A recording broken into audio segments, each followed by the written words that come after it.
Le trading, le métier le plus convoité, le plus fantasmé et également le plus mal compris du grand public. Des salles de marché de Wall Street aux écrans d'un appartement parisien, l'image du trader a toujours fait rêver. Et pourtant, depuis quelques années, ce métier a fait beaucoup de dérivés. Des pseudo-traders qui affichent des Lamborghini sur Instagram, des influenceurs qui vendent des formations miracles de trading. Résultat, le grand public ne sait plus qui croire. Et pire, des milliers de personnes ont brûlé leur économie dans le trading en pensant avoir découvert la formule magique. Alors aujourd'hui, on remet les pendules à l'heure. Et aujourd'hui, on va parler du trading tel qu'il est vraiment. Ses résultats, ses pièges, ses croyances. Et surtout, on va donner des repères concrets à tous ceux qui veulent se lancer dans le trading sans se faire avoir. Bonjour et bienvenue dans un nouvel épisode de Oh My Wealth, le podcast où on parle investissement, marché financier. Je me présente, je m'appelle Cyril Bouffard, je suis un ex-banquier privé, titulaire d'un master en finance, également d'un second master en gestion de patrimoine. J'ai généré plus de 100 000 euros sur les marchés financiers. Et aujourd'hui, à travers mon cabinet de conseil, Cyril Wealth Conseil, j'accompagne les particuliers à investir sur les marchés financiers. Si cela vous intéresse, le lien est dans la bio. Et aujourd'hui, j'ai l'honneur d'accueillir Johan, qui est un expert dans le domaine. Il a travaillé plusieurs années dans le domaine bancaire, notamment dans le trading. Et aujourd'hui, il a créé sa propre académie qui s'appelle Cameo Expert, dans lequel il aide les débutants à maîtriser le trading. Bonjour Johan, comment vas-tu? Bonjour Cyril et merci pour l'invitation. Avec plaisir. Le but vraiment de ce podcast, c'est de parler de trading, étant donné que toi, tu es un grand expert dans le domaine. C'est pour ça que j'ai décidé de t'inviter parce que voilà, tu as beaucoup, on va dire, de bouteilles depuis des années et des années maintenant. Donc, tu as ton académie. Tu as travaillé également en banque, dans des très grosses banques, d'ailleurs très prestigieuses. Tout d'abord, est-ce que tu pourrais te présenter pour ceux qui ne te connaissent pas? Alors mon LinkedIn est vrai, tout ce qui est dessus, je l'ai vraiment fait.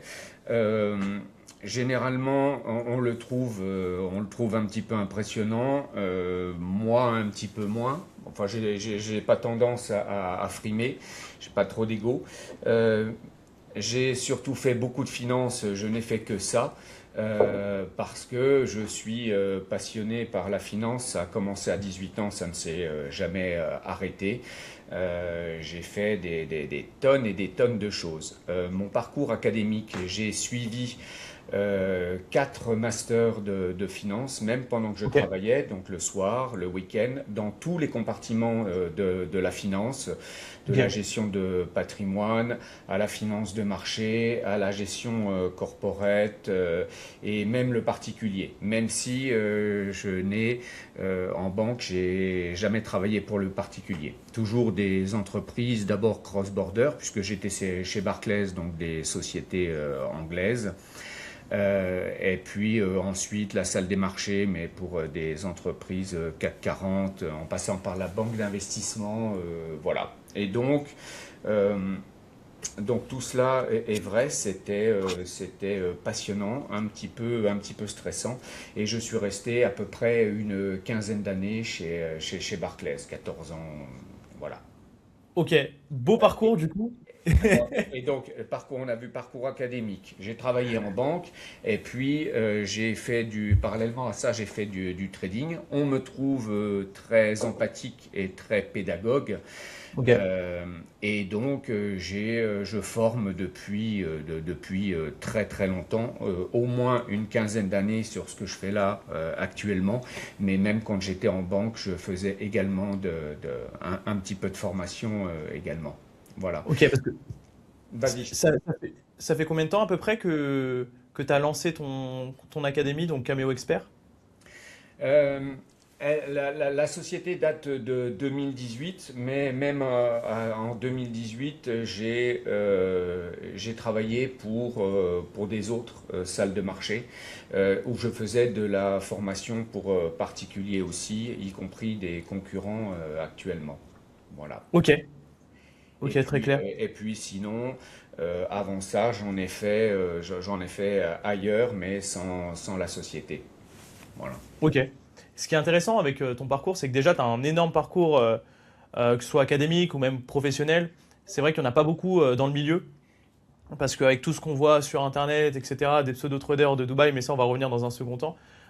Mais ce qui est vraiment intéressant, je dirais encore plus avec toi, c'est que tu as vu toute l'évolution du trading, c'est-à-dire que au début, on n'en parlait pas sur les réseaux sociaux, et tu m'as dit que tu as commencé en 2018, donc dès 2018, on était vraiment à la genèse du trading sur les réseaux sociaux, où peut-être qu'au début c'était des e-books, et après ça s'est de plus en plus modernisé, ça doit être e-book, après formation en ligne, ensuite accompagnement personnalisé, Donc, comment toi, tu as vécu ça, le fait que tu étais l'un des précurseurs, je dirais concrètement, des formations en ligne sur le trading. Comment tu l'as vécu et comment tu vois également le marché évoluer vis-à-vis de ça? Les formations, on reviendra après sur, tu l'as dit, sur les pseudo-traders, mais même en France, je vois certaines personnes, et ne compte pas sur moi pour donner des noms, mais chacun fait ses propres expériences, d'accord, mais qui s'inventent un petit peu une vie. Tu vois, Ouais, et donc qui gonflent un petit peu les choses de manière marketing pour pouvoir vendre plus de formations.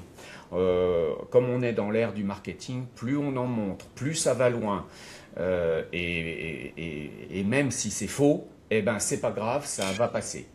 La deuxième chose qu'il faut voir sur ta question, c'est que les profils de ceux qui apprennent ont énormément changé. Et donc, mm, quand tu dis que je suis précurseur, j'ai vu l'évolution, c'est pas que j'ai vu l'évolution de la formation. Ce que j'ai vu d'abord, c'est l'évolution des profils de ok, ceux qui veulent faire de l'investissement. Et quand je dis investissement, c'est au sens large. Donc ça ok. va de la gestion de patrimoine à la gestion d'actifs, à la gestion de portefeuille, de trading, etc. Euh, Tout a été accéléré, alors maintenant par l'IA, mais avant Mm. par le Covid. C'est-à-dire que beaucoup de personnes se sont retrouvées seules chez eux. Ils ont discuté un petit peu à droite à gauche avec les autres en disant bah, qu'est-ce que je vais faire, tiens. Et puis il y a quelque chose qui est revenu dans les conversations relativement souvent. C'est moi je fais du trading, je fais du Bitcoin, je fais du Forex, etc. Et ben hop, et regarde, j'ai gagné pas mal d'argent. Parce qu'évidemment, si vous questionnez votre pote, il va pas vous dire comment il perd. Il va surtout vous dire comment il Bien gagne. sûr, D'accord? Donc bien ça sûr. aussi, même entre potes, on fait un petit peu de marketing, tu vois. Personne n'a envie de dire je fais du trading et alors, mais je perds, c'est terrible. C'est génial, non? Tu veux pas en faire un petit peu? Donc on présente voilà, la mariée toujours avec une belle robe. Donc on va dire ah bah dis donc, je fais du Bitcoin, oh là là, ça n'arrête pas de monter, etc. Alors que on sait, statistique à la pluie, qu'il y a beaucoup plus de perdants sur les cryptos que de gagnants. Voilà. Mais on prend la photo au bon endroit, au moment où ça monte comme ça, et puis on était long, et Ouais, bien puis sûr. voilà, et donc du marketing. Euh, Avec ça, en fait, ce que je voulais dire sur le Covid, c'est que la base s'est énormément élargie. Il y a une quinzaine ou une vingtaine d'années, personne ne voulait être trader sans avoir un capital à mettre, par exemple, Mm. sans faire une formation de base. Les réseaux étaient beaucoup moins développés, mais YouTube existait déjà. Il y avait beaucoup Ouais. de formations sur YouTube, gratos, etc. Voilà, on pourra en parler si tu veux de YouTube parce que tout y est, mais la recette du pain, elle est aussi sur YouTube. Est-ce Mm. que tu vas devenir boulanger parce que tu as vu la recette du pain sur YouTube? Ben, tu vois que c'est pas forcément évident. Et Ouais, ce c'est qui n'est clair. pas évident ailleurs est très évident dans le trading, voilà, ou l'investissement en général. On Ok. cherche Mais en tout cas, des petites infos. très très pertinent ce que tu dis parce que 2018, 2018 j'avais 18 ans, à m'intéresser à la bourse, tout ce qui est investissement quand j'étais au lycée. Donc je devais avoir 15-16 ans. Donc c'était à peu près à ce moment-là. Et je l'ai connu parce qu'au début, je voulais devenir trader. Voilà, je voulais devenir trader, c'était mon métier de rêve et je pense qu'il y en a beaucoup qui voulaient devenir trader également. Et Parce pourquoi? Pourquoi? qu'on a tous vu les films. Wall Street. Donc il y avait énormément de films sur le trading et ça donnait envie parce que on voyait des personnes gagner des millions et des millions et des millions. Et donc moi j'ai commencé avec un scammer, c'était totalement un scammer, il s'appelait Mika Lamas. Et je l'avais suivi sur Snapchat et il donnait des conseils sur le trading, achat, revente, etc., etc. Et j'avais commencé sur eToro, donc qui était une plateforme pour acheter et vendre, que ce soit des actions, des cryptos. Je ne sais Mhm. pas si c'est la meilleure plateforme, je pense pas, concrètement. Je pense qu'il y a des plateformes qui sont 10 fois meilleures. Mais voilà, moi j'ai commencé par ça. Et après, je me suis dit, bon, peut-être le trading, c'est pas fait pour moi. Et parce que je me disais que pour devenir trader, il fallait quand même avoir un certain capital. Parce que j'avais 100 euros, 200 euros, et je pense pas que j'allais faire des grandes choses avec 100 ou 200 euros dans le trading. Et du coup, j'ai une question à te poser vis-à-vis de ça. C'est, pour toi, à partir de combien ça deviendrait, je dirais, intéressant de commencer le trading? Je vais répondre à ta question, mais juste avant sur ce que tu as dit. Est-ce que tu sais, par exemple, qu'il n'y a pas de trader dans les films? Ça, on ne le sait pas. Il n'y a pas de Ok, trader. En fait, un trader, la définition du trader généralement, c'est un petit peu faire de la recherche d'alpha. C'est-à-dire, tu lui donnes de l'argent et il va essayer de faire il va essayer avec ça de le faire fructifier. Ok? Il va ok, chercher de l'alpha. Sauf que ça ne fait pas un film. Si tu filmes quelqu'un à qui tu donnes de l'argent, etc., tu vas ennuyer absolument tout le monde, ça ne fait pas un film. Par contre, si tu prends pas un trader, mais un sales trader, c'est-à-dire un ok. commercial qui arnaque les clients, eh ben ça fait une super histoire. Le Loup de Wall Street. Par exemple, donc le loup de Wall Street, il est tout sauf trader. C'est un sales. Il a des clients. C'est un commercial. Ouais. Il ne gère pas de l'argent comme un trader. Il gère un portefeuille de clients à qui il va proposer des produits. Tu vois, Ok. c'est un petit peu différent. Mais pour les films, en fait, sales trader, on a gommé le mot sales pour ne conserver que le mot trader. Donc, Ok. euh, donc, dans tous les films, on parle de traders, sauf que ce sont des sales. Et généralement, les sales, ce qu'ils peuvent faire, c'est de l'amélioration de prix. Ok. Ça veut dire que ils reçoivent des ordres de leurs clients et ils vont passer les ordres sur le marché, mais un petit peu plus tard, un petit peu plus tôt, en fait, ils vont temporairement trader un petit peu l'argent avant de passer l'ordre. Voilà, et donc chaque sales trader Hmm. pourra avoir une petite enveloppe accordée par la banque pour pouvoir faire du trading entre chaque. Voilà, entre Ok. chaque. C'est vrai qu'il y a une grosse différence. Bah, je la savais pas. Je la connaissais pas du tout. Donc voilà. Mais c'est vrai que bon, après c'est plus sensationnel de mettre des sales, comme tu dis, traders dans des films, parce que c'est ça qui fait, on va regarder les gens. Quand on pense au loup de Wall Street, il est au téléphone toute la journée. Bon, après, il arnaque des gens, c'est un gros scammer. Bon, j'en avais fort, ça n'a rien à dire par rapport à ça. Mais ok, je connaissais pas la différence vis-à-vis de tout ça, donc c'est assez Et pertinent. les médias, c'est pareil, généralement. Donc là, il y a Bloomberg derrière, mais que ce soit Bloomberg ou les médias en général, on va davantage, on va davantage interviewer des asset managers que des traders. En fait, un trader, il n'a pas grand-chose à dire. C'est ça le problème. C'est que il va te dire, tiens, là j'ai fait un trade parce que le prix était pas mal et que mes indicateurs m'ont. Non, en fait, ça n'intéressera pas les médias non plus. Donc que ce soit Après, médias ou films, etc., il n'y a ouais. pas d'histoire de trader. Voilà. Il y avait Kerviel quand même. Jérôme Kerviel avec C'est un son film qui était sales. super intéressant. Ah, c'était un sales également? Bah oui, c'est un sales trader. Si tu regardes le Ok. film, bon, d'ailleurs j'ai été conseillé sur le film, hein, donc on me voit dans le film une quinzaine de fois. Ah bon? T'étais dans le film Mais incroyable. comme je suis figurant, comme j'étais figurant, si tu veux, eh bien, bah, on me voit passer. Mais comme je ne fais pas partie de l'action principale, voilà. J'étais tout au bout de la salle de marché et je leur donnais des textes en fait. Tu Ok. vois, Bound 23, etc. Donc, ce qui est hurlé derrière dans la salle des marchés, bah, les Ouais. textes venaient de moi. Et puis, les figurants, autres me disaient, mais est-ce que ça veut dire quelque chose, ce que tu nous fais dire? Là, je lui dis, t'inquiète, tu dis ça, et puis, Mais ça va incroyable. marcher. Voilà. Donc, Il s'appelait comment déjà le film? son premier nom, c'était l'esprit d'équipe. mais comme Ouais, l'esprit d'équipe, c'était aussi le slogan de Société Générale, eh bien, ouais, ils l'ont modifié et ils l'ont appelé... Ah, le nom m'échappe là d'un seul coup. ouais. Oh, le nom m'échappe. Je sais Euh, plus. Moi aussi, j'ai oublié comment il je me s'appelait. souviens de l'esprit d'équipe et voilà. Mais si ça t'amuse, on pourra en parler ou on peut en parler un tout petit peu tout de suite. Euh, Ok. Parce qu'il y a un truc très très intéressant à dire là-dessus. Eh ben, Alors attends, pendant que attends, je vais tu essayer de notes, retrouver le nom. ok, C'est l'Outsider.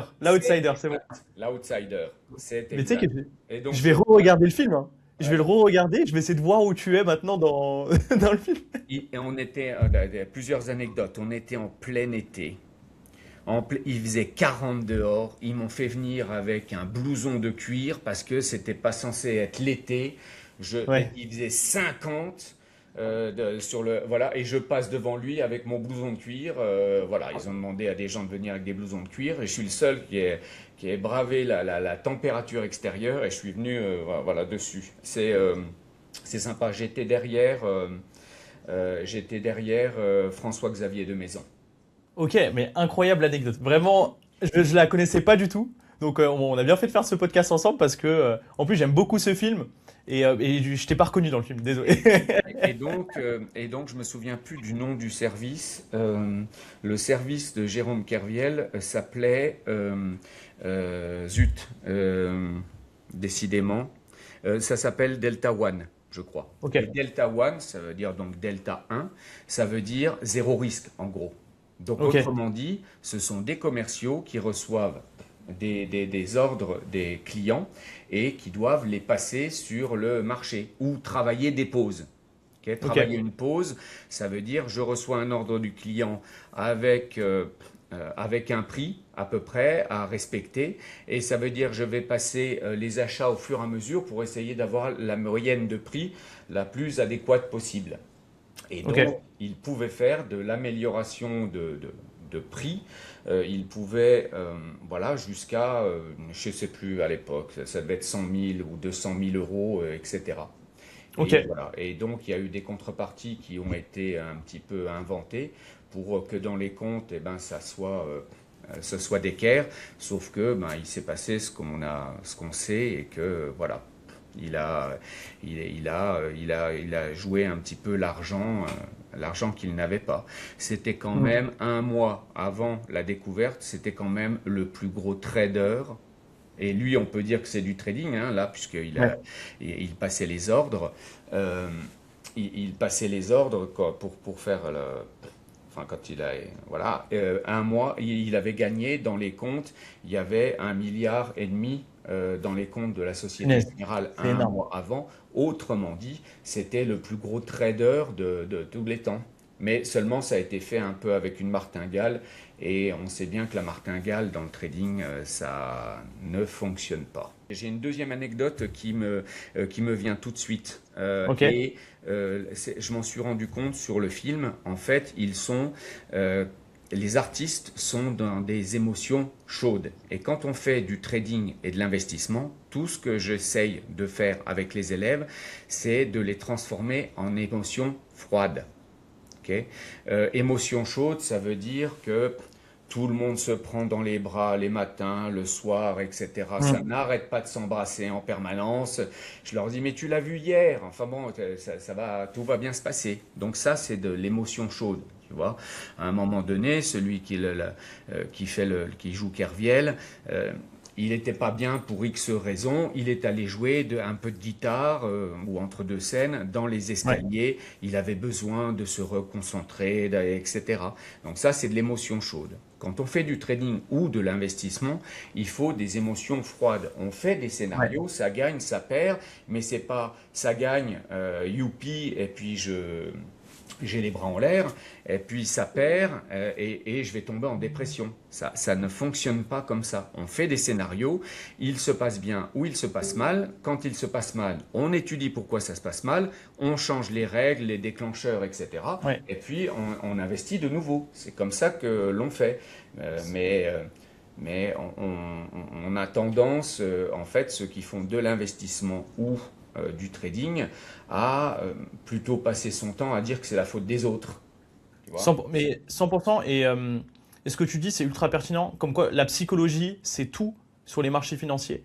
Et c'est ce que j'essaye d'apprendre à toutes les personnes que j'accompagne. Parce que c'est vrai qu'en général, enfin, ce qui pénalise les gens, je dirais que c'est la psychologie. Parce que vous allez réagir à chaud, alors que quand vous prenez des décisions sur les marchés financiers, Mm. faut être à froid, faut pas mettre d'émotion. Également, moi, c'est ce que je fais, je mets pas d'émotion dans les actions ou dans les cryptos que j'achète. C'est pas parce que j'aime bien une crypto que je vais la garder toute ma vie, malgré que les signaux sont pas bons, quoi, et que la crypto va Mm. couler. Donc c'est vrai que la psychologie, on n'en parle pas assez. Et sincèrement, on parle beaucoup de analyse technique, analyse fondamentale, mais pas beaucoup de psychologie. Et c'est bien que tu en parles au sein Alors de ce podcast. pourquoi on n'en parle pas? Tout simplement parce que si je fais une formation de psychologie, j'aurai personne. Ouais, Si tu fais une formation en disant j'ai trouvé une technique extraordinaire, magique, et vous allez devenir riche, eh bien là, tu as tout le monde. ouais, En fait, dans l'ordre, ce que veulent généralement apprendre les particuliers ou ceux qui veulent faire de l'investissement ou du trading, c'est un, des techniques. Deux, avoir un peu derrière du money management. Trois, du risk management. Et enfin, en tout dernier, de la, comment, de la psychologie. Or, en fait, plus tu vas faire de l'investissement ou trader, plus ça va s'inverser. Et en fait, hmm, c'est à la fin où tu te rendras compte que le plus important, c'est la psychologie. bien Ensuite, sûr. le risk management. Ensuite, le money management. Et enfin, la technique. Elle est accessoire, la technique. Elle est accessoire. Voilà. Ok, bon, très pertinent en tout cas. Ok, Sur- mais ouais. c'est vrai parce que ça fait pas vendre. Une formation sur la psychologie, sur les trading, ça fait pas Vas-y, vendre. vas-y, vas-y, sinon je m'arrête plus. Mais 100%. Mais du coup, moi, j'avais la question que je t'avais posée un peu tout à l'heure, qui est, bon, moi, quand voilà, j'ai commencé à investir sur les marchés, j'avais commencé par notamment le trading. Euh, pour ceux qui regardent ce podcast et qui veulent se lancer, qui ne sont pas encore lancés, je pense qu'ils... Parce que moi, c'était la question qui me trottait dans l'esprit. À chaque fois, j'allais sur YouTube et je mettais, est-ce qu'on peut commencer avec le trading avec 100 euros ou 1000 euros? Et je tombais sur quelques vidéos par rapport à ça. Et je pense que ça, c'est une question que beaucoup ont. Est-ce qu'avec un petit capital, fondamentalement, on peut commencer à trader? C'est une question aussi que j'ai relativement souvent et depuis que les prop firms existent, eh bien tout le monde et tous mes élèves sont un petit peu sur les prop firms et on le verra après. Hmm. Commencer avec 100 euros, c'est pas le problème. Le problème, c'est que avec 100 euros, on voudrait faire 2000 euros et ou Ouais. 3000 euros dès le premier mois. C'est ça le problème. Donc, comme dans la finance, on fonctionne avec une loi immuable qui est le Hmm. rendement risque, plus tu veux de rendement, cela veut dire que plus tu as pris de risque. Si tu as 100 balles et que tu veux 3000 balles à la fin du mois, ça veut dire que tu as pris un risque démesuré. Ça veut dire aussi qu'il y a donc une bonne partie de casino. J'ai mis 100 euros, je suis prêt à perdre ces 100 euros. Par contre, si ça se passe bien, eh ben, je veux 3000 euros. Le seul problème, c'est que mais il faut me les montrer, ceux qui arrivent sur la durée, avec 100 euros, à faire 3000 euros par mois. C'est- Voilà, j'ai des concurrents ou sur Ouais. Internet, euh, des partenaires ou etc. Je ne sais pas trop comment les appeler, mais qui vont faire un petit peu de marketing pour montrer des choses comme ça, alors que le couple rendement-risque n'est absolument pas respecté. Donc, avec 100 euros, tu arrives. Alors je dirais, tu mets 100 euros, tu vas faire des futurs, tu fais du trading, tu vas avoir une approche qui est plutôt sécuritaire, non risquée, etc. Tu as fait 200 euros dans le mois. C'est absolument ça, et ça c'est pas Hmm. ça va pas être trop difficile après une formation si tu fais pas n'importe quoi, hein. Ok. Voilà, mais de là à faire avec 100 euros faire 3000, c'est pas possible. C'est- C'est C'est Ok, tout simplement que tu as pris trop de risques. Et donc, sur la durée, bah, ça ne marchera pas déjà en mathématiques sur le papier. Donc, si ça ne ok. marche pas sur le papier en mathématiques, comment veux-tu le faire marcher en réalité? C'est pas possible. Voilà. Et, euh, et je dirais que c'est quoi le rendement moyen d'un trader par mois? Parce que j'avoue que moi, je sais pas trop. Enfin, moi, dans ma tête, la bourse, c'est 10%. Donc, si on arrive à faire mieux que 10%, c'est très bien. Mais si déjà on fait 10%, c'est déjà excellent. Et au niveau du trading, c'est quoi la moyenne par mois ou par année? Un trader moyen, un bon trader, il peut faire combien? Il y a, en fait, quand on fait de l'asset management, donc comme toi ou les conseils que tu peux donner, Ouais, euh, on ne peut pas aller plus vite que l'économie, et l'économie, on sait qu'elle avance, comme tu l'as dit, à 8-10%. Ok. ouais. Ce qui veut dire que tu vas pouvoir calculer en pourcentage de ton capital ta performance annuelle. Mais ça ne fonctionne pas comme ça dans le trading.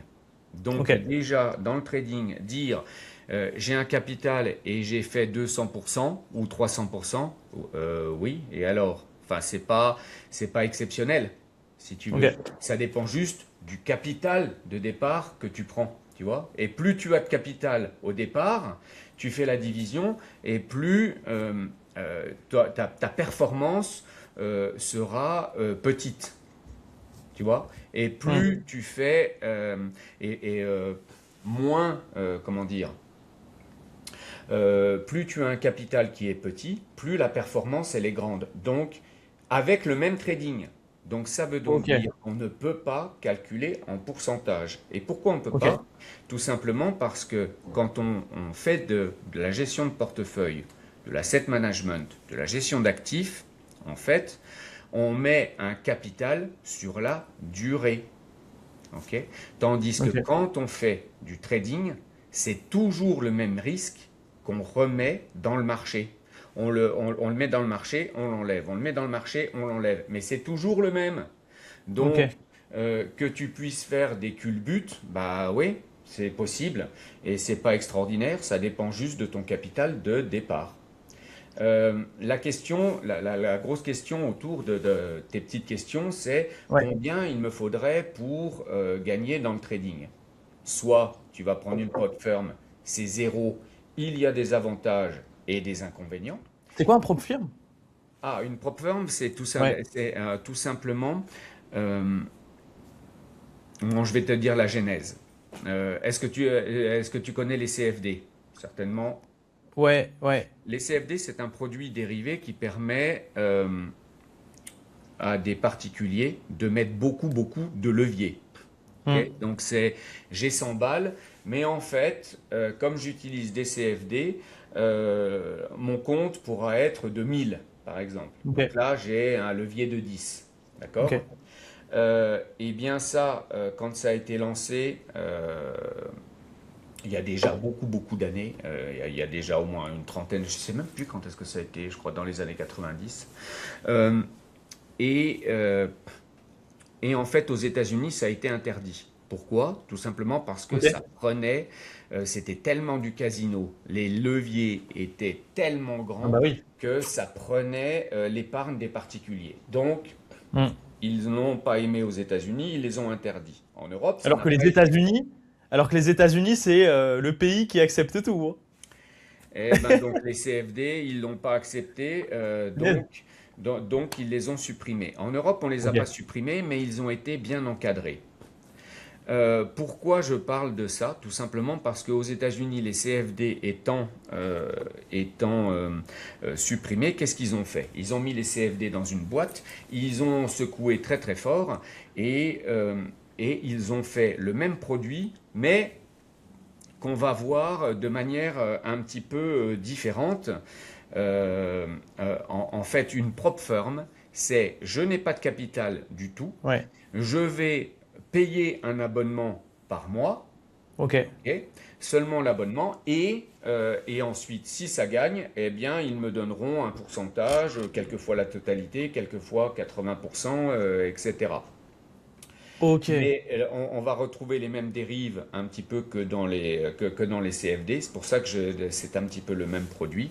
Et les dérives, c'est les ordres ne sont pas passés sur le marché. Et donc, quand tu es sur simulateur et quand les ordres ne sont pas passés sur le marché, eh bien, si tu gagnes, il y a un problème. Il faut qu'ils sortent de leur poche de l'argent pour pouvoir te payer. Autrement dit, ok, qu'est-ce qu'ils ont fait? Eh bien, ils ont inventé ce qu'on appelle des règles de cohérence, c'est-à-dire tu n'as pas le droit de faire ça, tu n'as pas le droit de faire ça, tu n'as pas le droit de faire ça. Et donc, eh bien, les dérives font que euh, ça ne coûte que 30 euros, 50 euros, 70 euros aux particuliers par ouais, mois à peu près. Mais d'un autre côté, il faut qu'ils soient bien scorés dès le départ, les élèves. S'ils sont du côté des traders perdants et puis qui commencent ensuite à gagner, eh bien la prop firm refusera de les payer. Et ok. donc, En fait, on c'est. ne compte plus le nombre de scandales ou de réclamations qui sont à propos de ces propres firmes.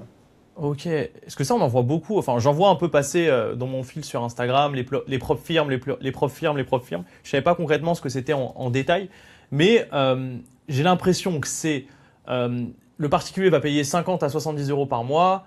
Il va y avoir beaucoup d'élèves, peut-être 4000 élèves, 3000 élèves. Il y aura peut-être 0,1% qui vont réussir et toute la masse vont pas réussir. Ben, le business model réfléchit. Si tu fonctionnes par abonnement, ok, Ouais, quel est leur intérêt? C'est de faire beaucoup d'abonnements. Ça bah paraît 100% logique. pour faire du MRR, Donc, ouais.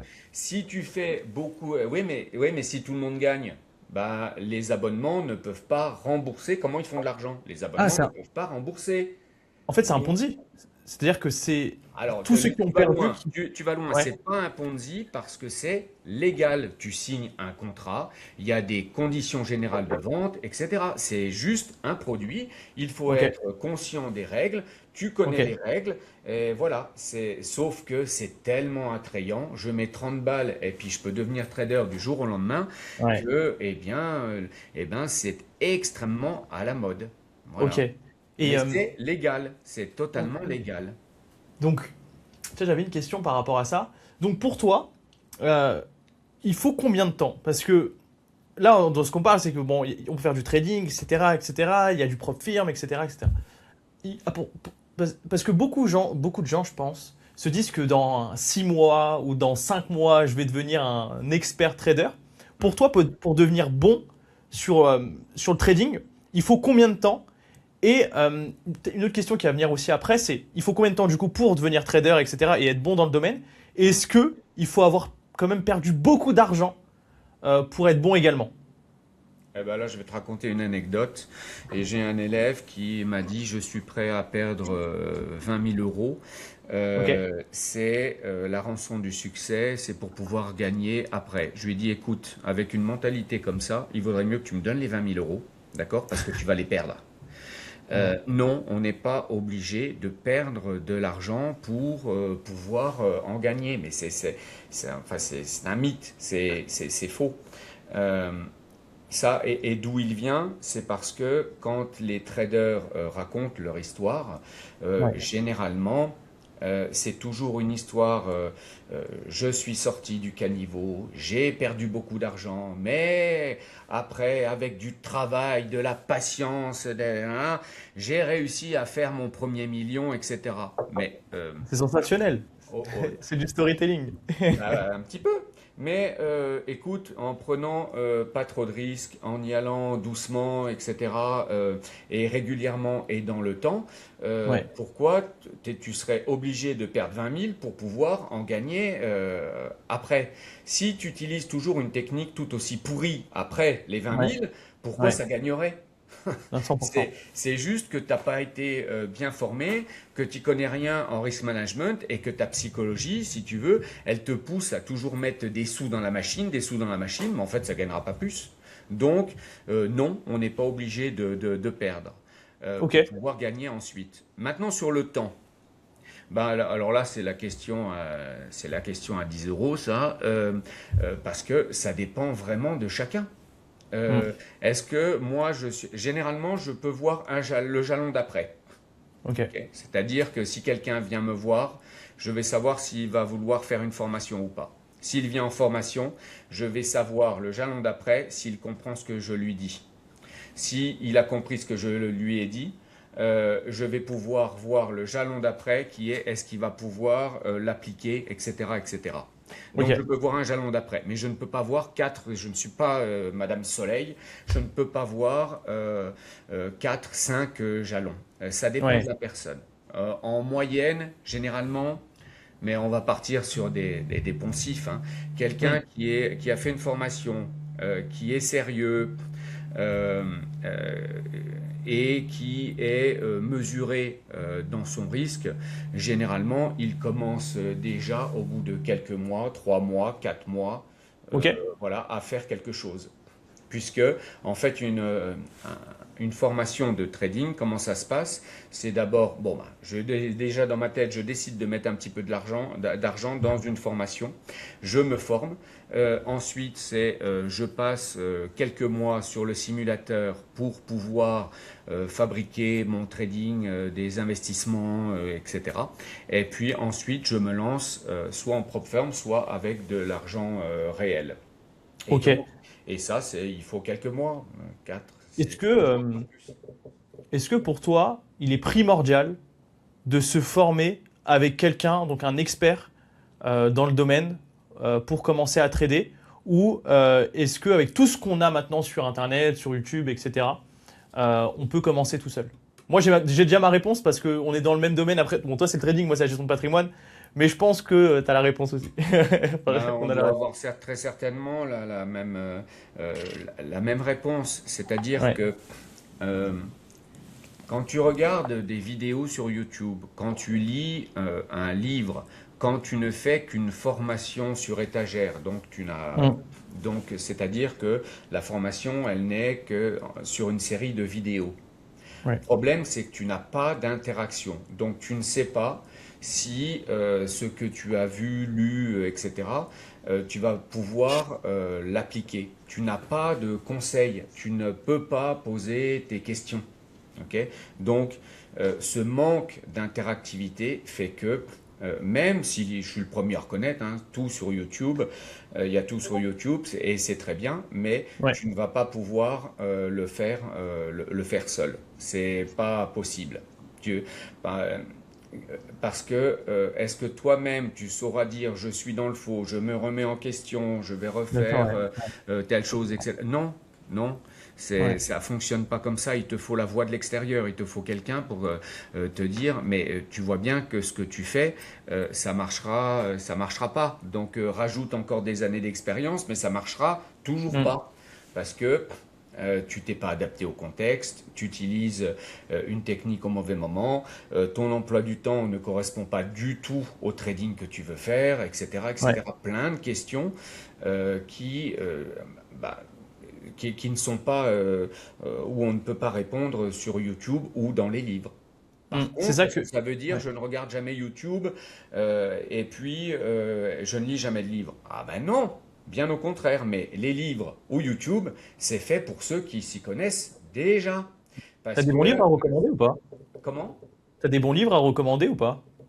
C'est quoi ton top 5? Top 5 des Voilà, meilleurs livres voilà. sur le trading. Sur le trading, ce sera des bouquins de psychologie. Sauf que si tu n'as aucune technique, aucun risk management, les bouquins de psychologie ils vont te servir à rien. J'adore le market profile et les deux bouquins de Dalton. Il n'y en a qu'un seul, le premier qui a été Ok. sur le market profile qui a été traduit.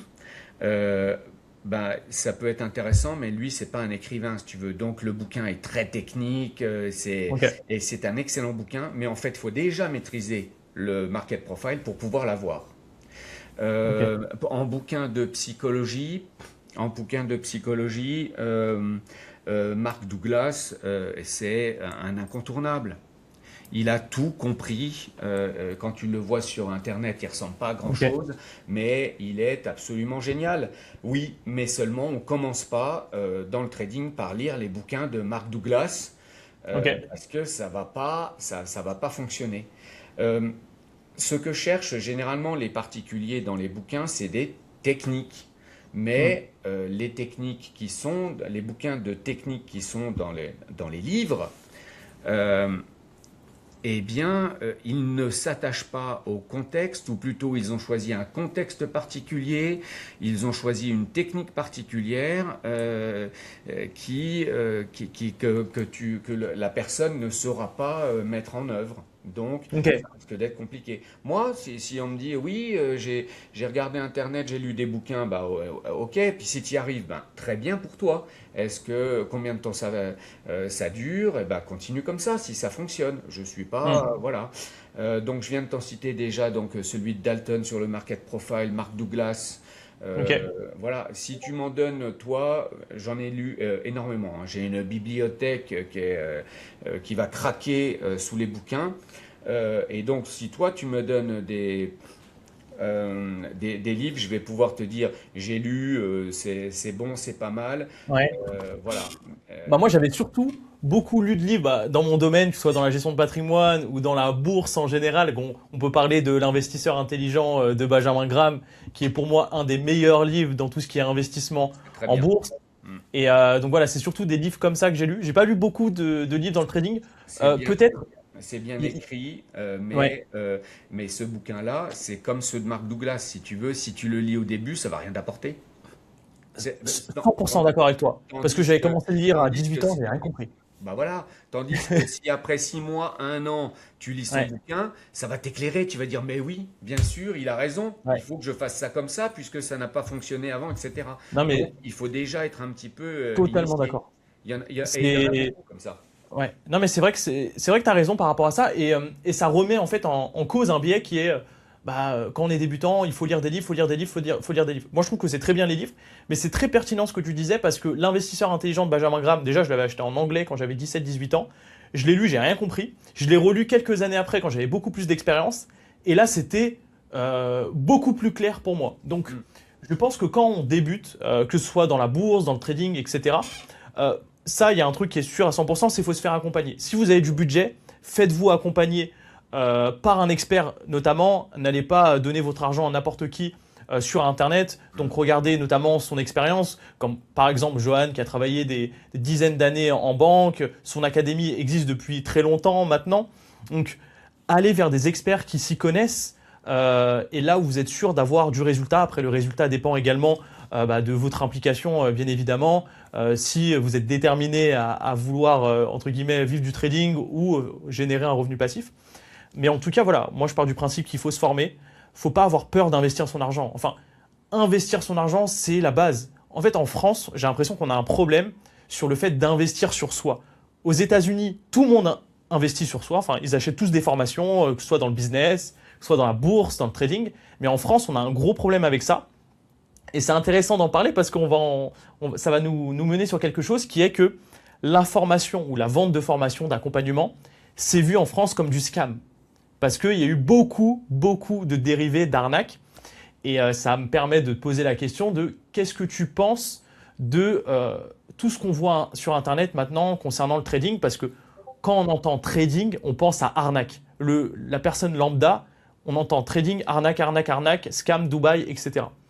Donc, qu'est-ce que tu as à dire par rapport à ça? Il faudrait déconstruire un tout petit peu un mythe.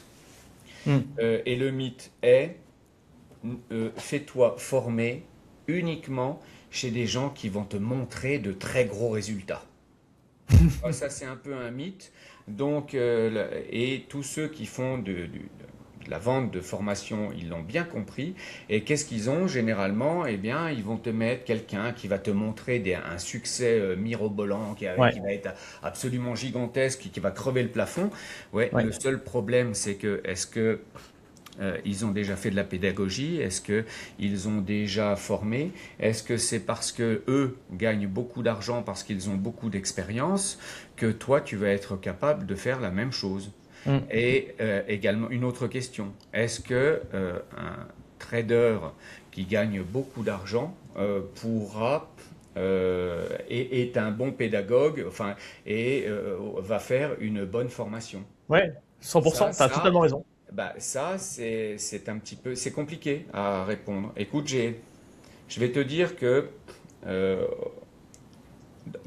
dans les années précédentes, j'avais fait faire des formations à des gens à des traders qui ont Ouais. gagné certainement beaucoup plus d'argent que moi et que je n'en ferai certainement jamais. Euh, et je leur avais donné à faire des formations, des bouts, etc. Et je n'étais pas complètement satisfait. Tu vois, pourquoi? Eh bien, parce que ce sont des traders ou asset managers de renom. Cependant, d'un point de vue pédagogique, si tu veux, c'était pas le top. Il y en a Mm. qui, j'ai formé en Suisse longtemps. Il y en a qui pensent que, euh, en fait, des formateurs qui arrivent un petit peu avec leurs cours et qui disent, enfin, qui font leurs cours, et puis ensuite, eh ben, ils reprennent leurs feuilles et ils repartent. Euh, et bien là, que tu aies compris ou que tu n'aies pas compris, il a fait le cours, etc. Ça fait un petit peu universitaire, mais on ne peut pas faire un cours de manière universitaire. Il faut absolument s'adapter à la personne. Pourquoi? Parce qu'on l'a dit avant, comme c'est très psychologique, c'est pas Mm. parce que on va te donner la solution avec une technique, une très bonne technique, que tu vas savoir l'appliquer parce qu'elle n'est Bien pas sûr. adaptée à toi, à ton environnement, à ton emploi du temps. Tu n'as pas la même aversion au risque, tu n'as pas les mêmes objectifs, etc. Ouais. Combien d'élèves me disent, j'ai pris le trade là, ça n'a pas marché et j'ai perdu. Je lui dis, ah non, c'est pas ça. En fait, il a parfaitement fonctionné le trade. Sauf Mm. que toi, tu voulais 3 fois plus d'argent. Donc, Ouais. c'est toi qui as perdu. Mais le marché, il a bien réagi à la technique. Tu vois? Donc, Ouais, 100%. ça dépend de tout ça. Ça dépend de beaucoup de choses. Voilà. Mais c'est intéressant parce que du coup, ce que tu disais tout à l'heure qui est pertinent, c'est que un, un trader, enfin un trader qui a gagné des millions et des millions et des millions, sera pas forcément bon en pédagogie pour apprendre à quelqu'un. Ça fait l'illusion avec les coachs. Par exemple, un coach de foot, c'est rare d'avoir des coachs qui ont été aussi ultra forts ou pertinents lorsqu'ils étaient joueurs. On n'en a pas beaucoup, on en a quelques-uns, Didier Deschamps, Zidane, etc. Mais on n'en connaît pas beaucoup. Donc c'est pour ça que des fois, faut pas non plus aller vers la personne qui a été le meilleur trader du monde. Il faut regarder également son académie, sa pédagogie, etc., ce qu'elle enseigne. Donc c'est pour ça que c'est ultra important. Et par contre, on peut revenir. C'est pour ça que l'expérience c'est important également. Et du coup, quand on revient un peu sur les traders de Dubaï, etc., quand tu regardes un peu leur expérience, ils en ont pas beaucoup. Ils en ont pas beaucoup. Et tu vois un peu comment ça se matérialise ou pas leur business model. Bah, évidemment, ils ont des gens derrière, ils sont coachés par des gens Ok. pour faire du marketing. Ok. Généralement, ils ont 18 ans, 19 ans, 20 ans, etc. Et on les met en scène, comme on ferait du théâtre. Donc, Hmm. tu les mets en scène, tu essayes de trouver un hook, c'est-à-dire quelque chose qui va attirer l'attention. Donc, tu vas les mettre avec du champagne dans la main et ils vont renverser le champagne ou casser des montres ou montrer des belles voitures Ouais. ou montrer un avion avec un nom ou je sais pas quoi. Ouais. Enfin, j'ai vu des tonnes et des tonnes de trucs comme ça, mais ils sont mis en scène derrière par des gens qui, eux, ont le sens du business. Hmm. Voilà. Alors après, on va dire scam, oui, parce que la formation, eh ben, elle sera peut-être pas de qualité, elle ne s'adapte pas. On va leur donner quelques vidéos. Euh, Tout ce qu'on va leur donner n'est pas faux, mais généralement c'est inadapté. Et en plus, en Inadapté. général, c'est même pas une formation, hein. Ils te mettent dans un canal Telegram, ils te disent investis dans ça, mais au final, ils apprennent même pas. C'est-à-dire qu'on leur dit d'investir dans ça, mais ils ont aucune psychologie derrière. Et du coup, ils savent pas quand vendre, ou on leur dit de vendre, mais des fois, c'est même pas des bons signaux ou autres. Hmm. Et donc, ils Alors, pensent devenir millionnaires comme ça. deux choses. Il y a d'un côté un petit attrait marketing et puis Et puis il y aura quand même une formation derrière. Et toi, ce dont tu Ouais, fais référence là, c'est plutôt utiliser mes bots sur tel canal, ouais, etc. Des exactement. signaux, nanana. Donc là, ce sont des bots pareils qui ont été construits dans un contexte particulier et on s'attend à ce que ça fonctionne de la même manière tout le temps. Mais Mm. non. Pourquoi est-ce que les grands asset managers, les grandes banques dépenseraient des millions et des millions de dollars pour faire des algorithmes pour gagner de l'argent si toi tu pouvais le faire très simplement avec un bot que tu as commandé en Indonésie ou au Moyen-Orient, etc. Ça paraît logique, sauf que les particuliers se disent, même s'il y a une chance sur 100, pourquoi ça m'arrive Ouais. pas à moi? Et en plus, c'est pas cher. Eh ben d'accord. Ouais, non, mais 100%. Et c'est pour ça que j'ai envie de faire un gros disclaimer par rapport à ça. Faites ultra attention à tout ce que vous voyez sur Internet, tout ce qui est formation trading ou canal Telegram, peu importe, qui vous promettent de devenir millionnaire en une semaine, un mois ou même un an. C'est pratiquement impossible. Enfin, c'est même impossible, sauf si vous avez un énorme capital, vous avez déjà 10 ou 100 millions, etc. Mais faites ultra attention à ça. C'est pour ça que j'essaie vraiment de faire un gros disclaimer au sein de cette vidéo. Et surtout, faites ultra attention à toutes les personnes qui vous promettent du rendement. Ça, en fait, on peut pas promettre de rendement. C'est pas possible. On peut pas prédire sur les marchés financiers. Et pourquoi je dis ça? C'est parce que moi, dans mon domaine, dans la gestion de patrimoine, la bourse, jamais moi je vais vous dire vous allez faire 30% par an, etc., etc. Et j'en ai beaucoup, moi, de concurrents à moi qui disent voilà, vous allez faire 25% par an, 30% par an, etc., etc. Déjà, si vous faites 10%, 9 à 10% par an, c'est déjà très bien en bourse, concrètement. Donc faites attention à ça, ne vous faites pas avoir sur les marchés financiers, formez-vous auprès de personnes qui ont fait, je ne sais pas, des études dans le domaine, qui ont travaillé dans le domaine, qui ont des diplômes, etc. Moi, par exemple, concernant mon académie et mon cabinet, voilà, j'ai travaillé en banque, j'ai 2 masters, je suis titulaire, enfin j'ai lauréat, ce qui me permet de donner du conseil en investissement. Pour Johan également, il a travaillé en banque, il a également 4 masters dans le domaine. Donc voilà, faites vraiment Mais attention à qui vous... généralement, ouais. Quand tu dis que j'ai 4 masters, c'est généralement les gens quelquefois se sentent un petit peu honteux. Je n'ai pas les mêmes.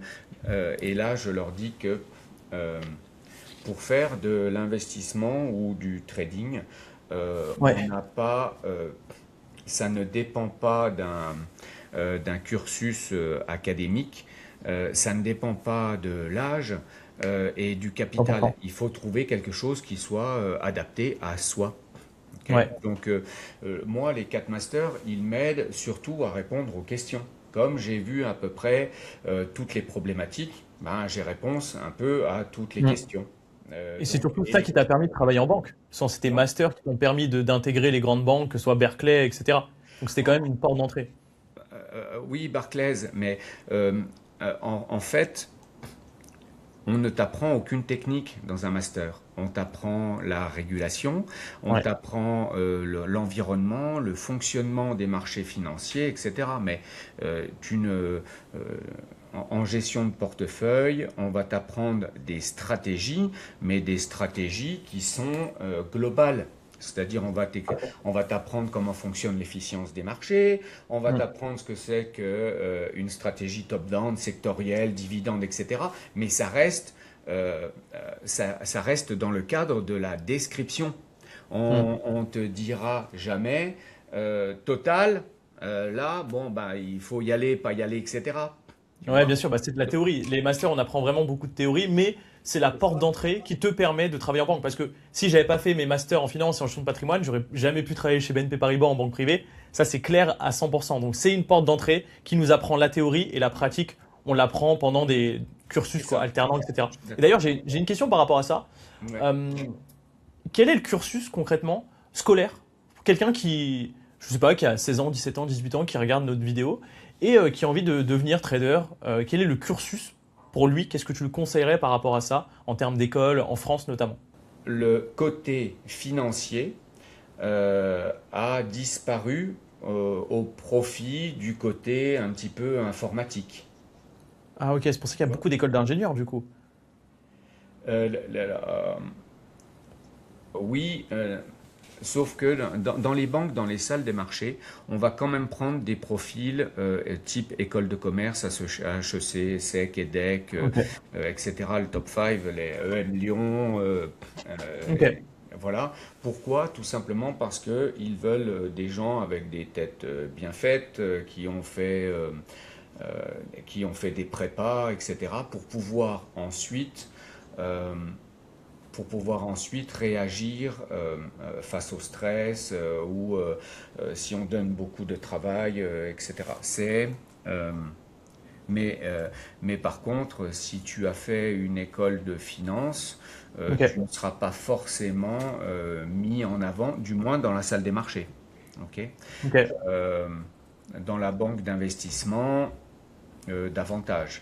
Oui, mais là, on est sorti du cadre et on n'est plus trader. Donc le trader à l'ancienne, il a un petit peu disparu. Et ça va encore s'accélérer, hein. C'est-à-dire que le data scientist est en train, plus ou moins lui aussi, de disparaître ou d'être diminué par celui qui va gérer l'IA. Ah d'ailleurs, ça, ça peut être une bonne question. T'en penses quoi de l'IA par rapport à tout ça? Est-ce que ça va avancer dans le bon sens ou dans le mauvais sens?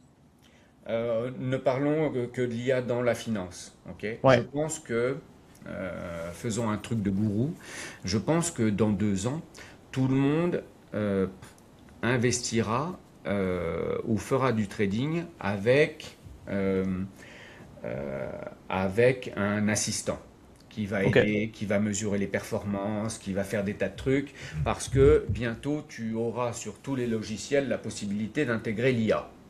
Ok. Ça commence là, ça a commencé.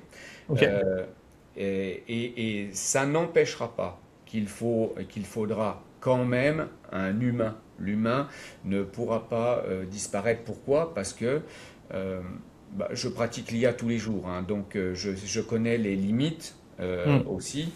Et si tu veux, un humain, il aura quand même besoin d'un autre humain qui réfléchit de la même manière que lui, Ok. plutôt qu'une suite d'instructions, etc.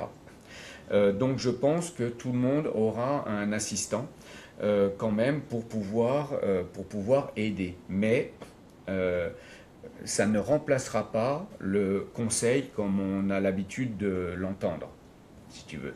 Tu vois, ça veut dire, moi, j'ai plus besoin de conseiller, j'ai l'IA qui me conseille. Ouais, mais l'IA, elle réagit en fonction de modèles qu'on lui Ok. a donnés, etc. Et donc, voilà. En plus, dans les IA, ils ont mis des limitations. Par exemple, moi, j'ai fait Ok. plein de choses financières avec Claude, et même Gemini. Et ce qui est rigolo, Ouais. c'est que Gemini m'a donné la réponse et d'un seul coup, paf, elle s'efface. Non, Ok. je ne peux pas t'aider avec cette question. Ok. Donc il y a des blocages vis-à-vis de tout ça. Et donc, il y a des blocages. Et pareil, pour Claude, j'ai fait ça. Et il ne voulait pas me donner la réponse. Et Ouais. Est-ce donc, que ça peut être vu comme j'ai un creusé en disant, mais pourquoi tu ouais. ne veux pas me donner la réponse? Et Ouais, il m'a conseiller en dit, investissement. c'est un blocage directement d'Anthropique qui ne Ouais. veut pas que je te branche dessus là et que je te réponde à tes questions. Donc, en Bien fait, sûr. il Ouais. faut tourner un petit peu, tu vois, ça va Ouais. devenir un métier, il faut tourner le truc un petit peu différemment. Je suis arrivé à mes fins parce que j'ai quand même abracadabra, j'ai fait un petit truc, mais voilà.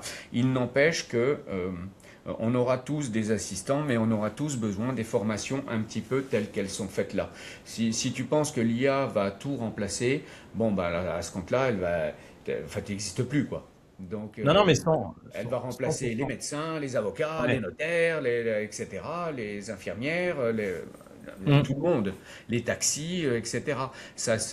En fait, tu ne peux pas avancer plus vite que l'économie en général, ou plutôt que l'acceptation par le grand public. Ça veut dire que tant qu'il n'accepte pas, eh bien, ça ne passera pas.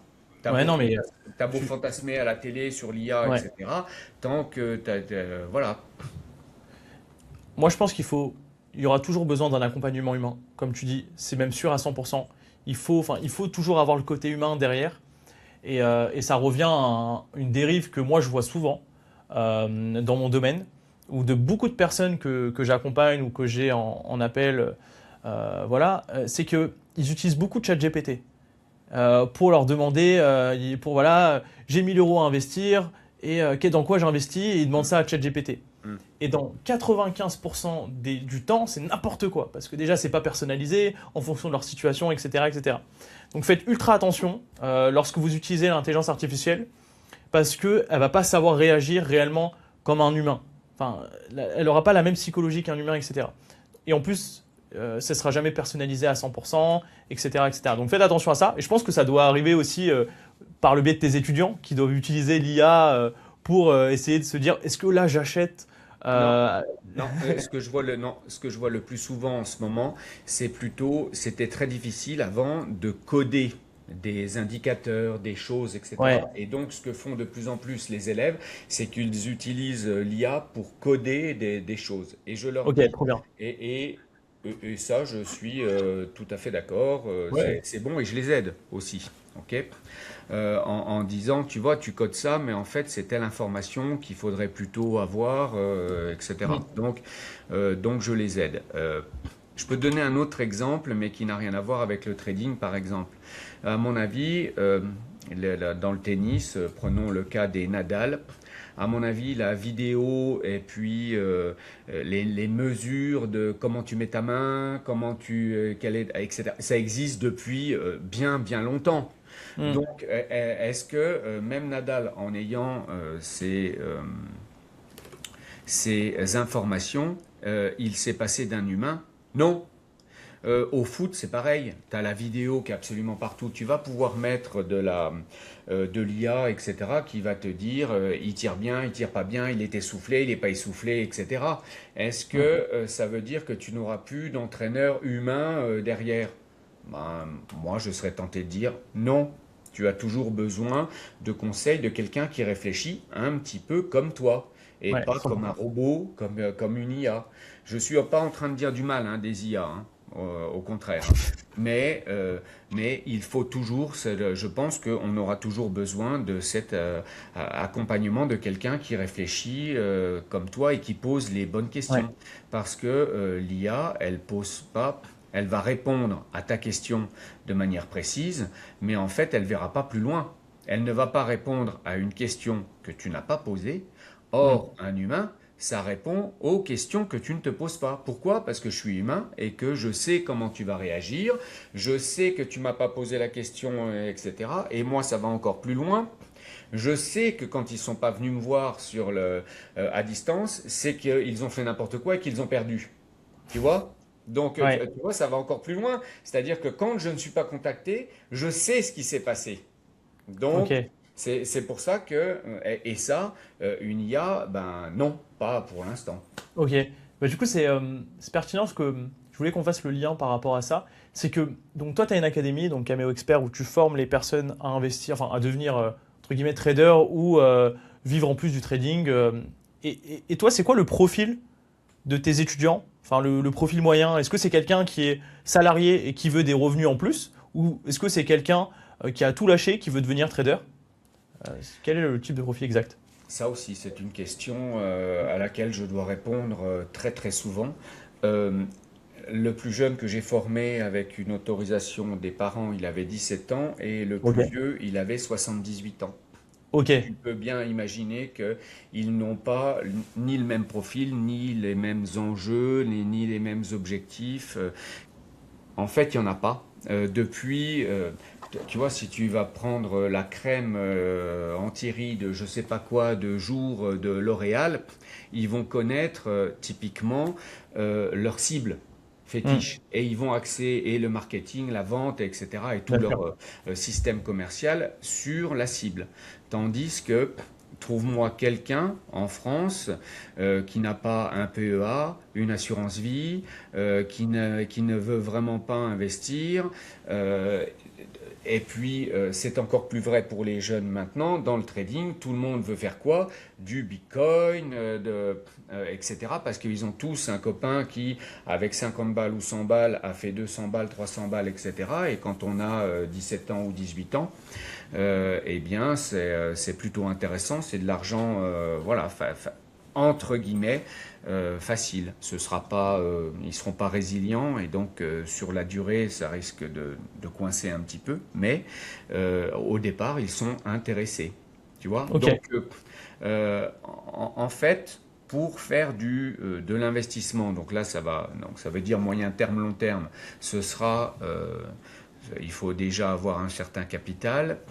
Et puis, ce seront des gens qui n'ont pas vraiment le temps. Donc il faut qu'ils revoient leur portefeuille une fois la semaine, une fois toutes les 2 semaines. Plus tu descends dans la durée, c'est-à-dire que je veux faire sur une semaine ou à la journée ou du scalping, eh bien plus ils seront, on va dire, jeunes. Pourquoi? Parce Ok. que ils sont pas encore assez avancés dans la vie. Ils rêvent d'argent et on se dit tiens pourquoi ce serait pas de l'argent facile avec quelques vidéos ou livres. En fait, quand ils viennent me voir, ben, je dois déjà, alors je fais très attention, hein, mais il faut que je déconstruise un tout petit peu ça. En Hmm. disant, je vais pas leur dire tout de suite, non, tu ne deviendras pas riche avec le trading. Parce que sinon il va claquer la porte direct. Donc, mais au fur et à mesure, j'essaye de déconstruire un petit peu en mettant des objectifs qui sont réalistes en fonction d'un capital, en fonction d'un emploi du temps. Voilà. Je pourrais même te donner, bon, je ne vais pas rentrer encore dans un exemple, mais il y a quelques jours, j'ai eu un exemple où j'ai dû un petit peu réexpliquer les choses pour mettre l'élève en face de la réalité ou des objectifs ou de ce qu'il pourrait faire de manière Hmm. sûre. Et lui voulait faire un truc qui n'existe pas. Ça Ok. n'existe pas. Voilà. Mais c'est Pardon, je t'ai coupé. non, non, non, mais c'est ultra pertinent ce que tu dis. Et c'est vrai, parce que moi aussi, c'est pareil.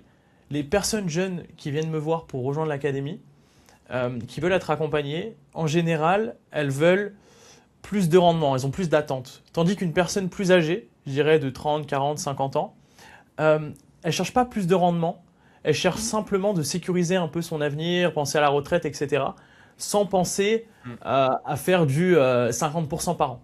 Par exemple, ce qui est intéressant avec ça, c'est que en général, les personnes jeunes, tu leur parles de 10% par an, c'est pas assez pour eux. Ils veulent plus, ils veulent du 15-20%. Tandis que les personnes plus âgées, de 40 ans ou 50 ans, que tu leur parles de 10% par an, et j'ai eu le cas, enfin j'ai accompagné beaucoup de personnes de ce type d'âge, tu leur parles de 10% par an, pour eux, c'est comme si je leur parlais de 200% par an. Sincèrement, parce qu'ils ont toujours été habitués au livret A à 1,5% par an, ou même leur assurance vie de leur banque qui leur ramène 2% ou 3% par an. Et là, tu leur dis 10%, ils te disent c'est pas possible.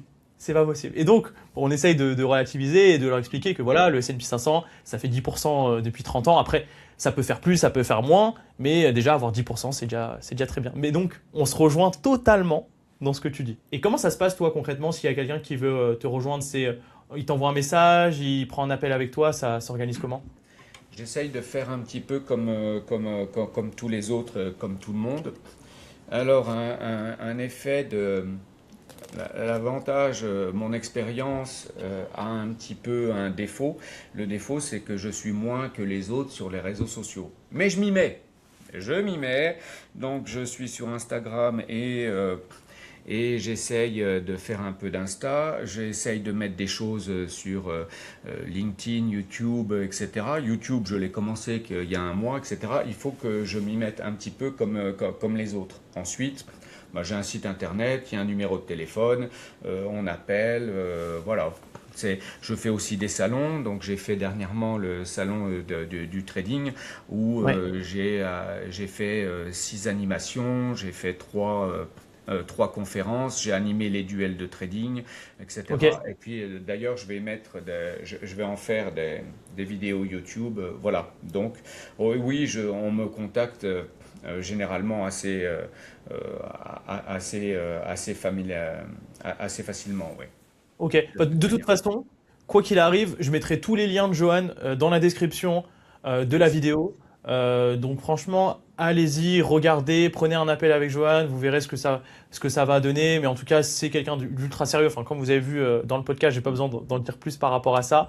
Et d'ailleurs, on n'a aucun partenariat ensemble, hein. Je l'ai pas invité parce qu'on voulait Ah qu'on non, parle de son académie. C'est parce que c'est quelqu'un d'entier, de vrai, et qui a une vraie expérience dans le domaine. Et c'est pas un pseudo-trader des réseaux sociaux. Et d'ailleurs, il est même pas trop sur les réseaux sociaux. Donc bon.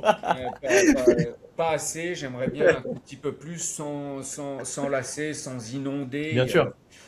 Voilà. Mais j'aimerais y être un petit peu plus.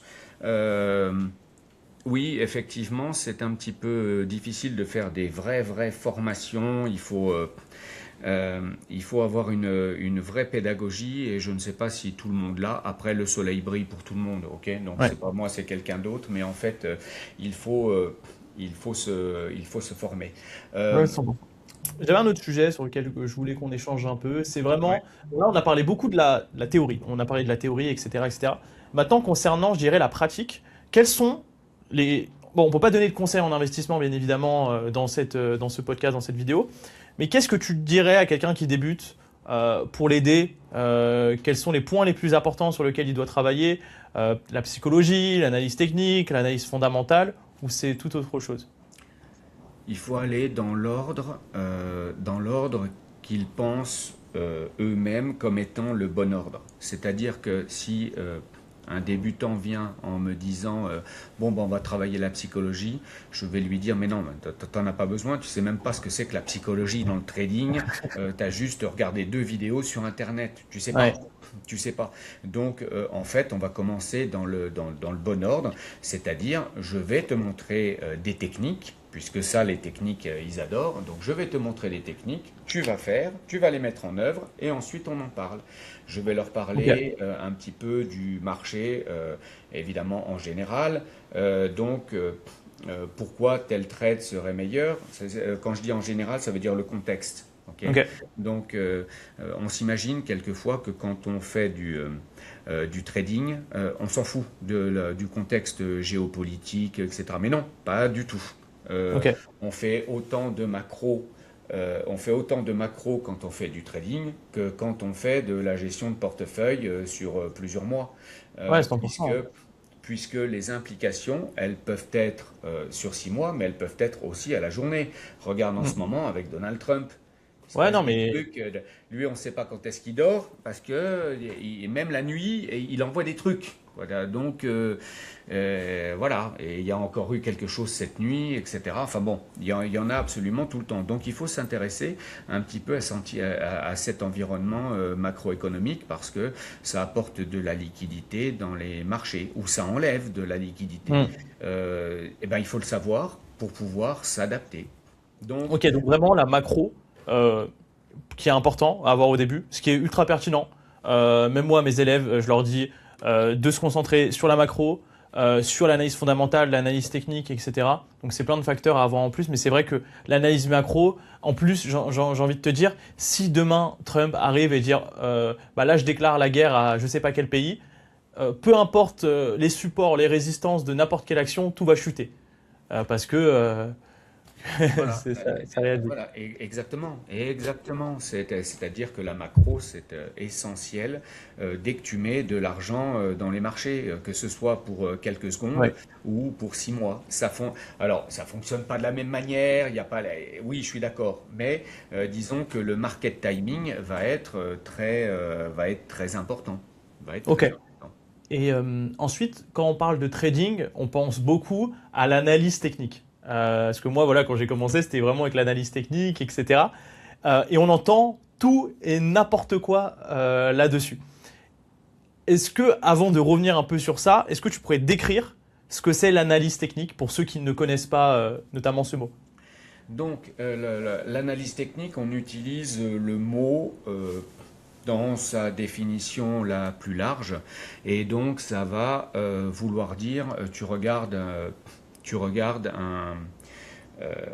un écran en 2 dimensions, et généralement des bougies japonaises, tout le monde regarde des bougies Ok. japonaises, et tu vas essayer eh ben, de faire des opérations à l'achat ou à la vente, et ensuite le terme. Donc ça veut dire ça en fait dans sa définition. Euh, Et comme tu ne comprendras pas facilement, eh bien, tu vas utiliser ce qu'on appelle des indicateurs. Et les indicateurs, c'est quoi? Eh bien, généralement, la plupart de ceux qu'utilisent les particuliers qui connaissent pas trop, voilà, ça va être RSI, C'est ce MACD, que j'allais dire.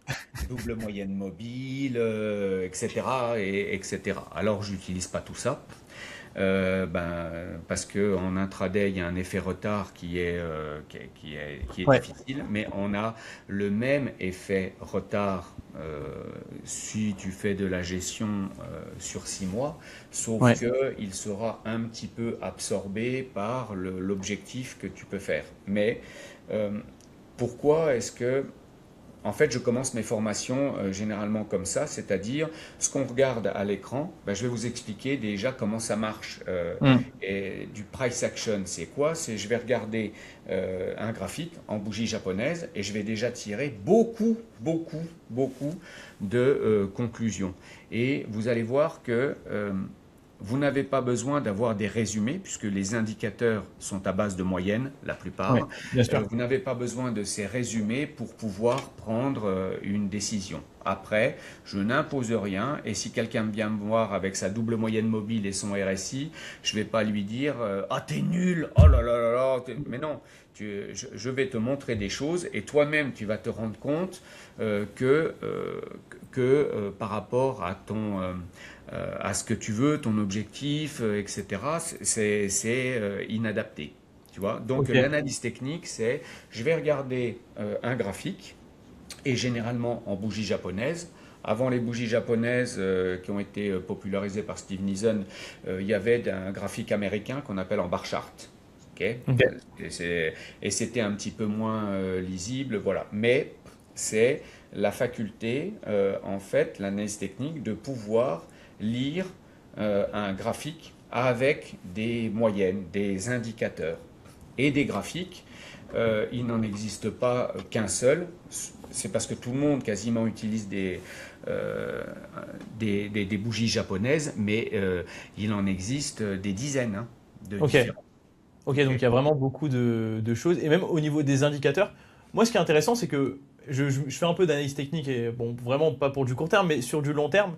Et moi, ce que j'aime bien dire, c'est que c'est pertinent d'utiliser des indicateurs comme par exemple le RSI ou quelques supports ou résistances quand c'est vraiment sur du très long terme.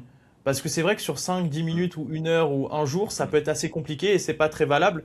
Tandis que lorsqu'on va regarder sur un horizon de temps de 3 mois, 6 mois ou peut-être 1 an, je trouve ça un peu plus pertinent, même si l'analyse technique ne fait pas tout. C'est pas parce que vous avez une support en résistance ou une résistance que ça va fonctionner. Il faut regarder bien évidemment l'analyse fondamentale, le contexte macro, C'est exact. etc. Et du coup, c'est assez pertinent parce qu'il y a un gros débat, je dirais, dans la sphère financière, investissement, qui est que ceux qui font de l'analyse fondamentale disent que l'analyse technique c'est de la merde, et ceux qui font de l'analyse technique disent oh, c'est pas fameux l'analyse fondamentale.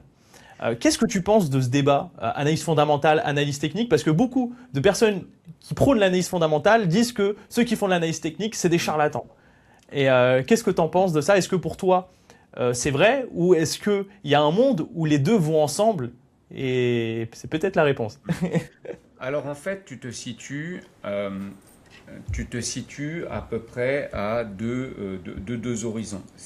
Et derrière ta question, il y a tous ceux qui sont très très long terme vont critiquer tous les autres, et tous ceux qui sont très très court terme vont critiquer tous les autres. Ceux qui sont très très court terme vont dire moi je prends le minimum de risque, et tous Ouais. ceux qui sont à très très long terme vont te dire je prends le minimum de risque. Tu vois? C'est-à-dire qu'ils ne réfléchissent pas de la même manière. Je vais t'expliquer très simplement. En fait, quand tu es Warren Buffett, donc un investisseur très très long terme. Okay? Warren Ouais. Buffett, Berkshire Hathaway, le financier le plus riche du monde, le gourou que tout le monde suit, Le etc. big boss. Si vous ne le connaissez pas, il faut absolument aller voir sur Internet. Et là, pas de bol, il vient de prendre sa retraite, là, et il doit avoir 143 ans au moins. Il vient de prendre sa retraite là, et il vient d'être remplacé. Euh, Quand tu t'appelles quand tu t'appelles Warren Buffett, est-ce que tu as vraiment besoin de regarder, donc tu es à l'extrême, ok, Mm. les graphiques et de faire de l'analyse technique? Ben non. Tu es là pour très très longtemps. Qu'est-ce que tu vas Ouais, faire? De l'analyse fondamentale.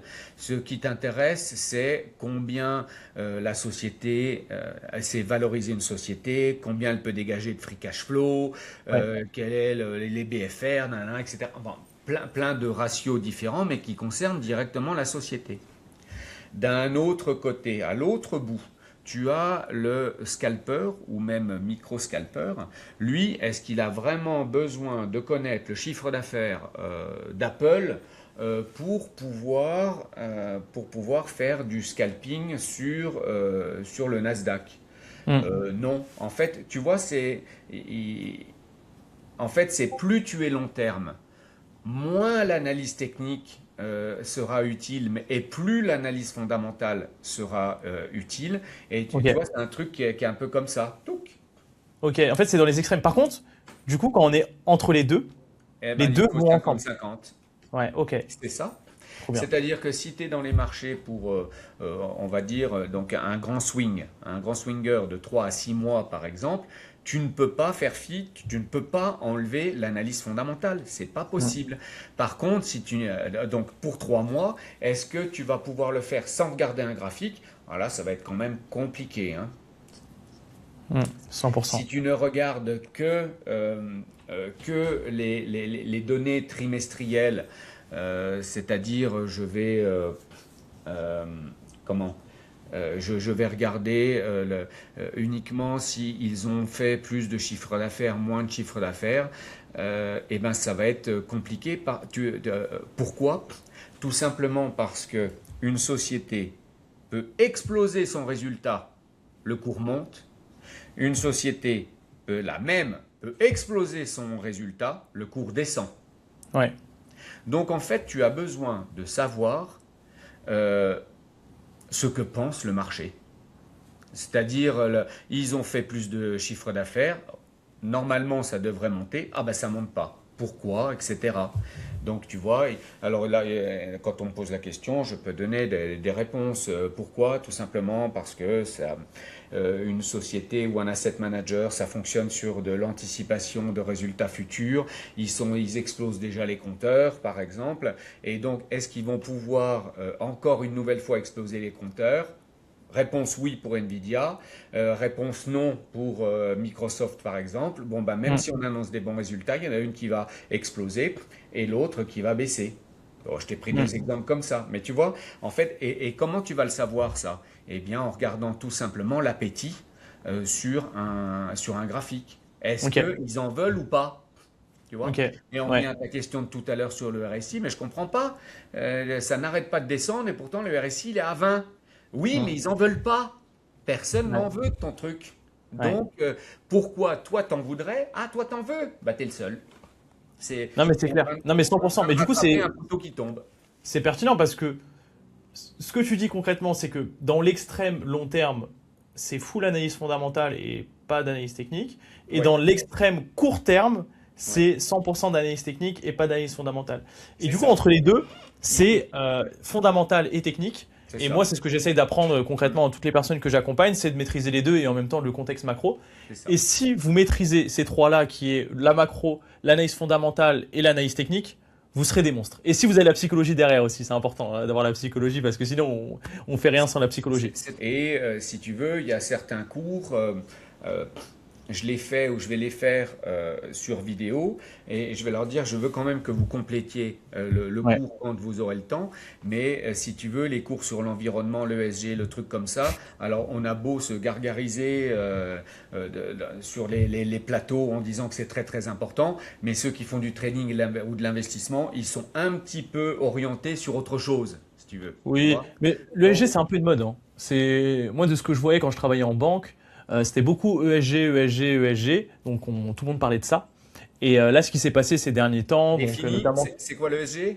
bah, c'est l'armement maintenant. C'est la défense et l'armement.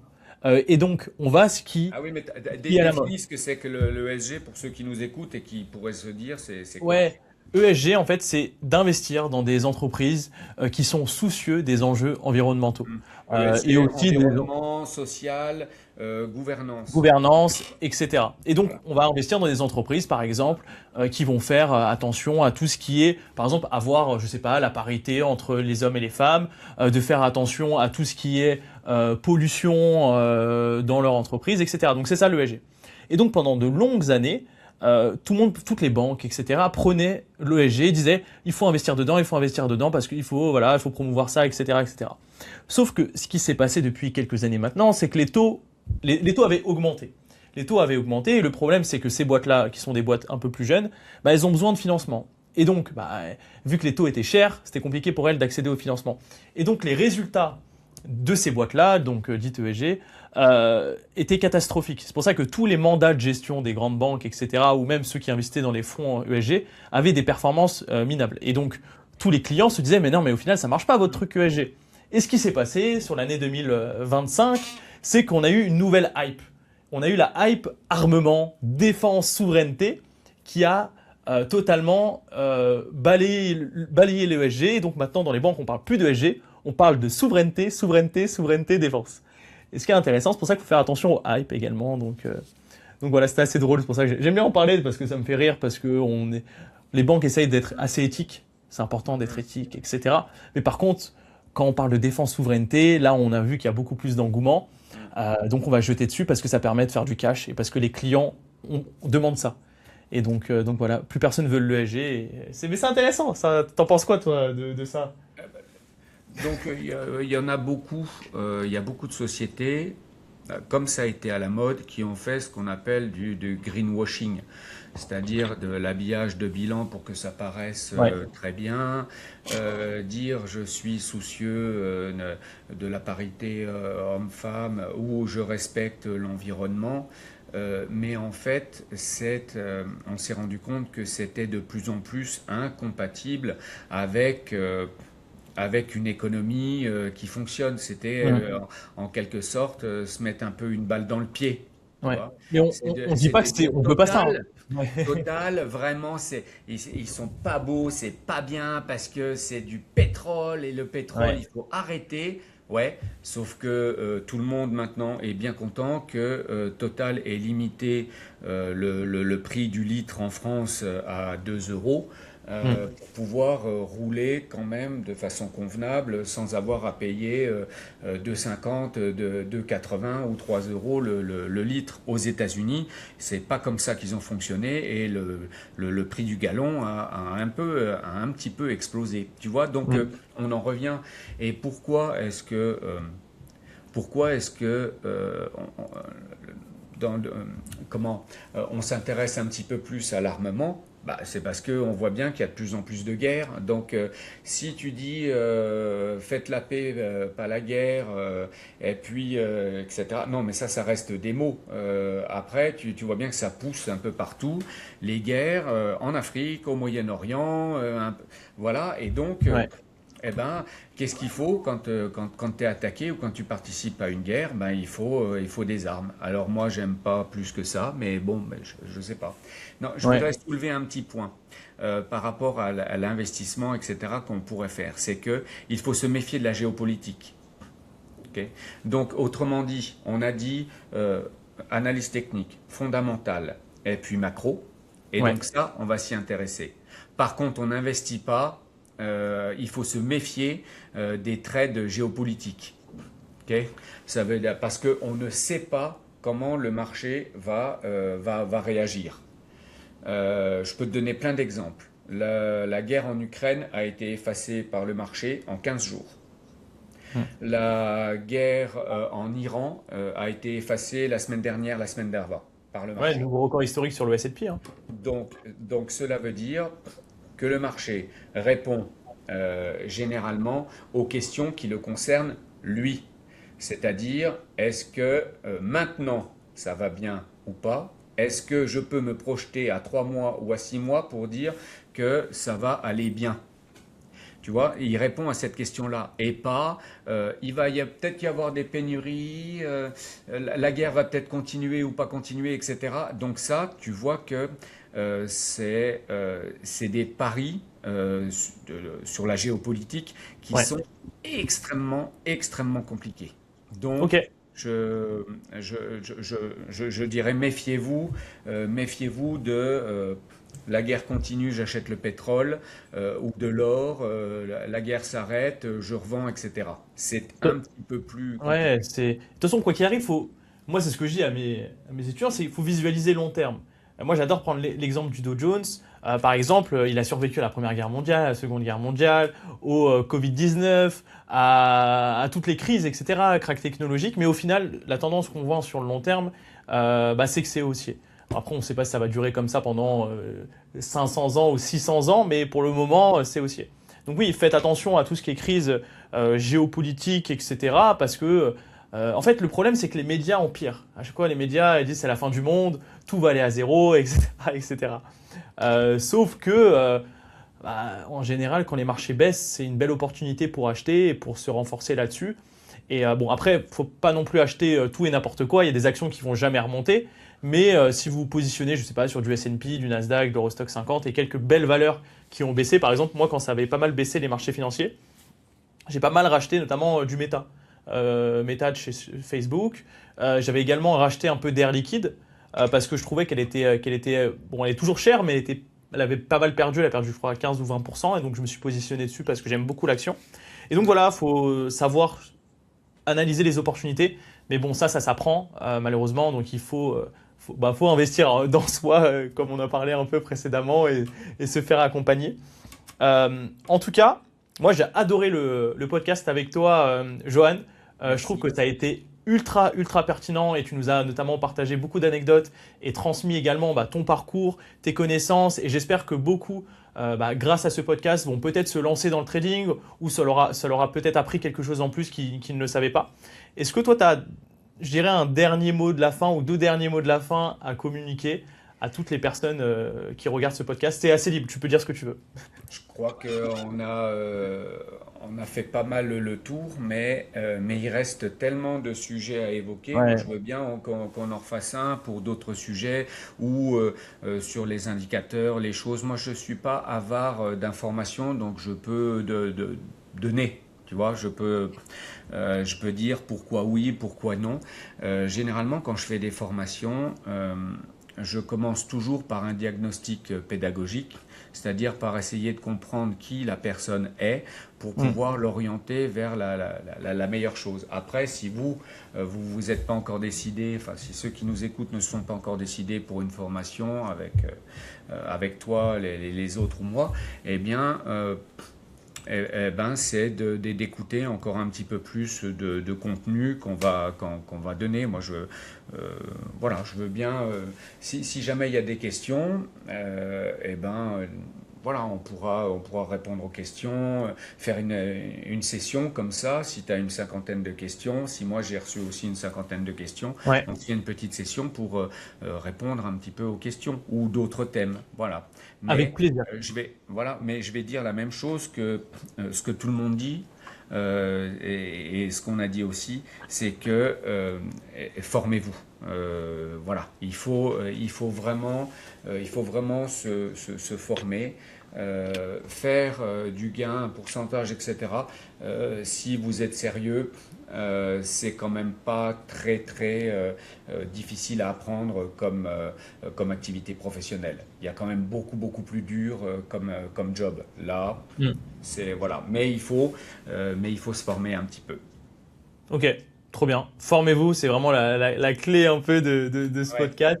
Et d'ailleurs, vraiment, si ça vous intéresse, ce genre de podcast qu'on a fait avec Johan, où on parlait vraiment du trading, et si vous voulez d'autres podcasts où notamment, je vais visiter sa salle, parce que ça, je lui avais proposé avant ce podcast, voilà, où je vais en immersion dans son académie pour voir ce qu'il fait au quotidien avec ses élèves. Si ça vous intéresse, mettez-le en commentaire, mettez un like également et abonnez-vous à la chaîne et allez suivre également Johan. Donc, comme j'ai mentionné précédemment, je mettrai tous ces liens dans la description de la vidéo.